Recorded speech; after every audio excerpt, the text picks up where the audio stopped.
నమస్కారం అండి.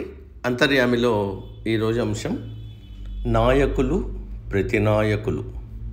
మనకు అందించిన వారు ఆనంద సాయి స్వామి గారు. వినిపిస్తున్నది మీ విజయభాస్కర్.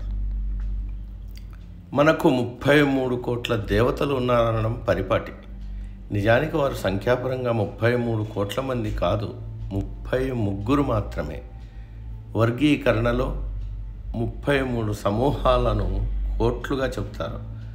యజుర్వేదం, అథర్వణ వేదం, శతపథ బ్రాహ్మణం ఈ 33 కోట్ల దేవతల గురించి తెలియజేస్తాయి.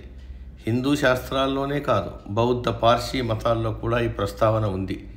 కోటి అంటే సంఖ్యను సూచించే పదమే కాదు, విధం, వర్గం అనే అర్థాలు కూడా ఉన్నాయి. కాబట్టి 33 విధానాలైన లేదా వర్గాలైన దేవతలు అని.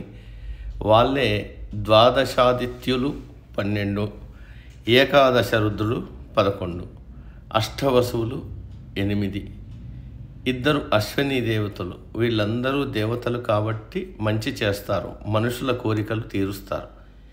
దేవతల దగ్గర దైవశక్తి ఉంటుంది, కానీ వారిని మానవులే తృప్తిపరచాలి. దేవతా ప్రీత్యర్థం మనుషులు వారి వారి ఇష్టాలను, పూజా విధానాన్ని, తత్వాన్ని బట్టి ఆరాధించాలి. వారు సూక్ష్మ దేహాలలో తిరుగుతుంటారు, ఎప్పుడూ లోక కళ్యాణానికే పాటుపడుతుంటారు. దేవతలకు మనుషులకు మంచి సంబంధాలు ఉండాలి, లేకపోతే మానవులకే నష్టం. అందుకే మానవులు దేవతలను పూజించి ప్రార్థిస్తూ ఉంటారు. దేవతలను దూషించకూడదు, స్తుతులు స్తోత్రాలతో ఆరాధించాలి. మనుషులు భక్తితో, ప్రేమతో ఏది సమర్పించినా స్వీకరిస్తారు దేవతలు. రాక్షసుల్లో దైత్యులు, దానవులు, అసురులు అని 3 వర్గాలు. వీరు ధర్మ విరుద్ధ కార్యకలాపాలకు పాల్పడతారు. చెడు చెయ్యడం వీళ్ళకి ఇష్టం. దేవుళ్ళు నాయకులైతే వీళ్ళు ప్రతినాయకులు. దేవతలను, ప్రజలను పీడిస్తారు, లోక కంటకులుగా మారతారు. ఉదాహరణకు రావణాసురుడు, నరకాసురుడు, బకాసురుడు, మహిషాసురుడు మొదలైన వారు.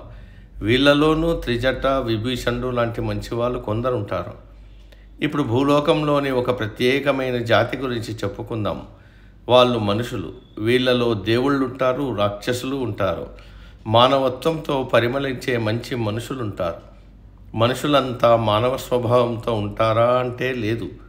కొమ్ములు లేని రాక్షసులుగా, దానవ స్వభావంతో ఉండి బయటికి మనుషుల్లాగా కనిపిస్తూ సాటి వారిని పీల్చి పిప్పి చేసేవారు ఉంటారు. మనిషి జన్మకి ఓ ప్రత్యేకత ఉంది. మానవ శరీరంతోనే జ్ఞానోదయం పొంది, ఆత్మానుభూతి చెంది దైవంతో సరిసమానమైన స్థితిని పొందవచ్చు. దేవతలు, రాక్షసులు, యక్ష, కిన్నెర, కింపురుష, గంధర్వులు సైతం మానవ జన్మ పొందితేనే తప్ప ఈశ్వర ఐక్యం చెందలేరని ఉపనిషత్తులు చెబుతున్నాయి.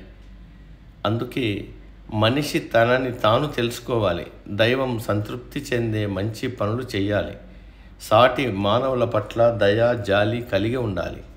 అలా జీవించగలిగితే దేవతల కన్నా, రాక్షసుల కన్నా మానవుడే మహనీయుడని విశ్వం కొనియాడుతుంది.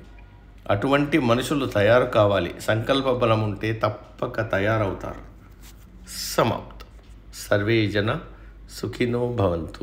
అందరూ బాగుండాలి, అందులో మనం ఉండాలి.